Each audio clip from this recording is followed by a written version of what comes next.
But I do talk to guys and they say, well, I've been with this many women, this many women. And what I've found is a small number of dudes who are like 3, 4, 5, 600, and then a large number of dudes that are like 6. That's what I've seen. Yeah. It's not like a gradual increase. It just feels like there's this group of guys who kind of have it together, 6-pack abs, the nice car, and the nice job. And then a massive group of guys that have been with like 2 women in their entire life. Because the thing is, you're right. It's a completely different discussion if we're 2 cashiers at Walmart and we're having this discussion when we're like, who is going to sleep with us, right? But if you're a high status man and you're making 6 figures a month and you're in shape, then it's a completely different situation that you're dealing with. I mean, it's a 180 degrees. It's almost like you're a different species when you're in that position. Yeah. And what's interesting, is that for a lot of human evolution, it was a small subset of men that were actually having offspring. Yes. Having offspring with multiple women, and actually a pretty sad, like it's kind of depressing, but a lot of men never spread their genes. Yes. People understand this. The majority of men ever born died a virgin. Like a lot of women don't like to hear that, because here's the problem. Whenever I tell this to women, and when I'm like, so I don't know if you've seen the surveys, there's one in the Washington Post. Feel free to pause the video and look it up for yourself if you don't believe me. 26% of men report having 0 sexual partners in the last year. 26% of men. 28% of men report having 0 sexual partners, period, since high school. Period. At all. To the age of 30, having none. Women look at those and they're like, that's a lie. That can't be true. Then you take them to McDonald's and you're like, do you see the cashier? Like, tell me who's f***ing him. And they're like, oh, okay, yeah. I was like, that's what the majority of the male existence is like. It's the Walmart cashier. It's the guy who's doing construction at Home Depot. Like, that's the majority of their existence. They're not going, like, you're on stage at XS surrounded by multimillionaires and male models and Logan Paul, and you think that's what the rest of the world is like, and it's not. And then when I have a ton of female friends, and they're always like, it's 7 girls fighting over the same one guy. And they think every guy's like that. And I'm like, no, that's not what every guy's like. That's who you've chosen. And the other men, the other 90% of men, you don't even see them.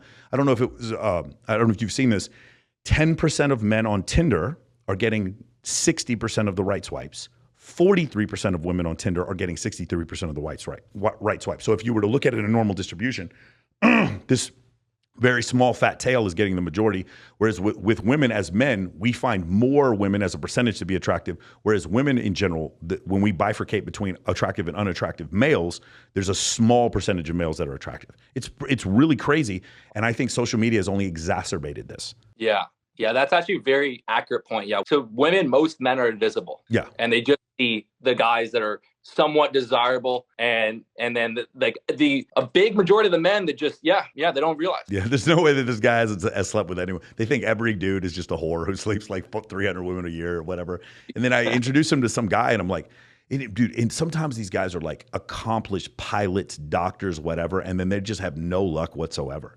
Or they go on a date with a guy who's a divorcee, and he's like like really sweet, but he's like stumbling over his words. He's got a little bit of a dad bod, and he's like not very charismatic, but he would worship the ground she walks on. And she's like, he's boring. And she goes and fucks her ex. And it's like, and you have these female friends, and you're just like watching them do this to themselves over and over. Yeah. You see this in many different areas. If you look at, even IQ distribution between men and women, they're more, on the like there's more genius men, but also more like really dumb men. Yeah. I'm pretty sure as well with like income and stuff, you see this, but yeah, that's why, it's freaking tough. But, I definitely believe that every single man, watching this podcast, you can build yourself up to have a lot of options. You can get strong, build a great body, learn how to be more charismatic, learn how to, actually deal with women and be attractive, and not be a floor mat. You can, learn how to, make more money, build your income, X, Y, and Z. So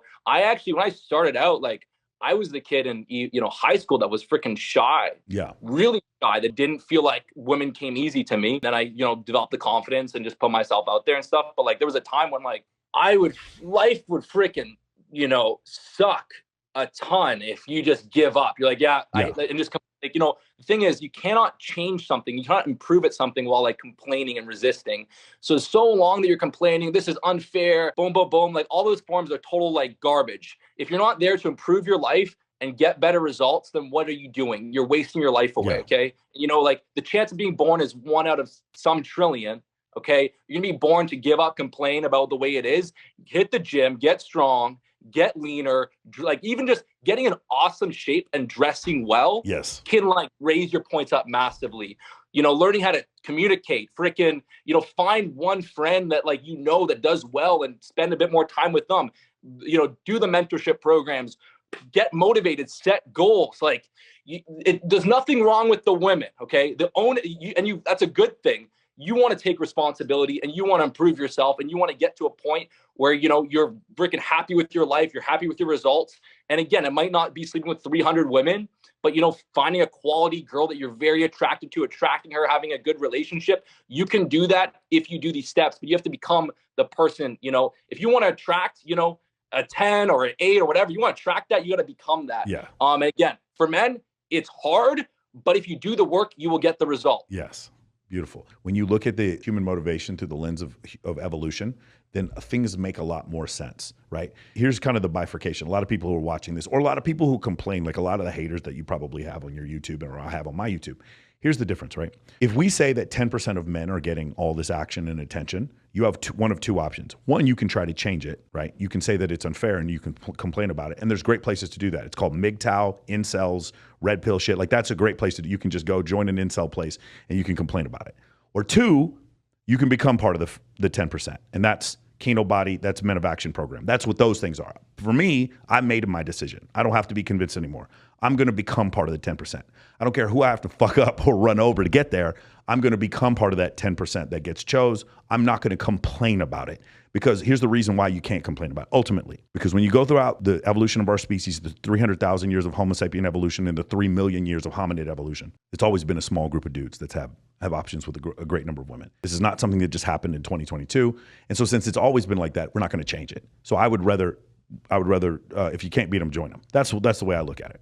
You're right. It's like what you said before. There's this small number of men who are sleeping with all these women. From my personal experience, because my guy friends, we do mention this every once in a while. I never try to ask specifics. I have a rule in my program, Men of Action program. We don't talk about who we're sleeping with specifically, just because if a woman brags about sleeping with me, it doesn't hurt me. My boss does not care. If you came to the guy who owns Sticky Paws, he's not going to care.